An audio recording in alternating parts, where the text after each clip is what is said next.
നമസ്കാരം. ഹമാസിന് നേരെ ആക്രമണം ശക്തമാക്കാൻ നിർദ്ദേശവുമായി ഇസ്രായേൽ പ്രധാനമന്ത്രി ബെഞ്ചമിൻ നെതന്യാഹു. ഹമാസിന് നേരെ കരയാക്രമണം ശക്തമാക്കാൻ അദ്ദേഹം സൈനിക മേധാവികളോട് ആവശ്യപ്പെട്ടു.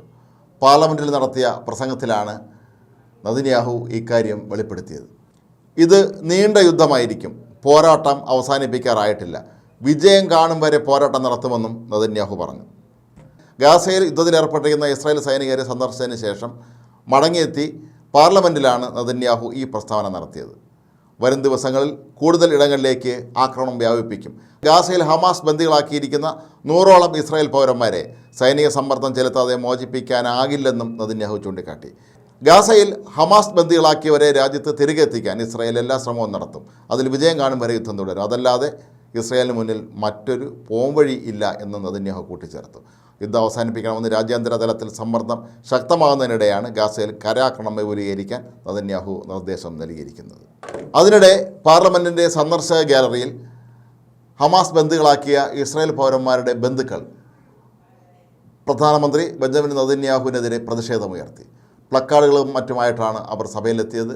പോസ്റ്ററുകളും പിടിച്ചിരുന്നു ചിലരൊക്കെ. ഹമാസ് പിടികൂടിയ തങ്ങളുടെ ബന്ധുക്കളെയും കുടുംബാംഗങ്ങളെയും എല്ലാം തന്നെ അടിയന്തരമായി ഇന്നെങ്കിൽ ഇന്ന് തന്നെ വിട്ടയക്കണം എന്ന ആവശ്യമാണ് അവർ ഉന്നയിച്ചത്. പക്ഷേ നെതന്യാഹു ആകട്ടെ തൻ്റെ ഉറച്ച നിലപാടുമായി തന്നെ ഇപ്പോഴും മുന്നോട്ട് പോവുകയാണ്. പല രാജ്യങ്ങളും ഇസ്രായേലിനോട് വെടിനിർത്തൽ പ്രഖ്യാപിക്കണമെന്ന് ആവശ്യപ്പെട്ടിരുന്നു എങ്കിൽ പോലും അതിന് തയ്യാറല്ല എന്ന സന്ദേശം തന്നെയാണ് നെതന്യാഹു ഇപ്പോഴും നൽകുന്നത്. അമേരിക്ക ഉൾപ്പെടെയുള്ള രാജ്യങ്ങൾ പോലും വെടിനിർത്തൽ വേണം എന്ന് ഇസ്രായേലിനോട് ആവശ്യപ്പെട്ടിരുന്നുവെങ്കിലും അതിന് തയ്യാറായിട്ടില്ല. ഐക്യരാഷ്ട്ര സഭയാകട്ടെ ഇസ്രായേലിനോട് പലവട്ടം വെടിനിർത്തലിന് ആവശ്യപ്പെട്ടുവെങ്കിലും നെതന്യാഹുവിൻ്റെയും അദ്ദേഹത്തിൻ്റെ അനുയായികളുടെയും ഒരു രീതി അനുസരിച്ച് ഐക്യരാഷ്ട്രസഭ പെരുമാറുന്നത് ഹമാസിന് അനുകൂലമാകുന്ന രീതിയിലാണ് എന്നാണ് അവർ പറഞ്ഞത്. മാത്രവുമല്ല, ഐക്യരാഷ്ട്രസഭ സെക്രട്ടറി ജനറൽ അന്റോണിയോ ഗുട്ടറസിനെതിരെ ഇസ്രായേലിലെ പല പ്രമുഖ നേതാക്കളും രൂക്ഷമായ വിമർശനവും അഴിച്ചുവിട്ടിട്ടുണ്ട്.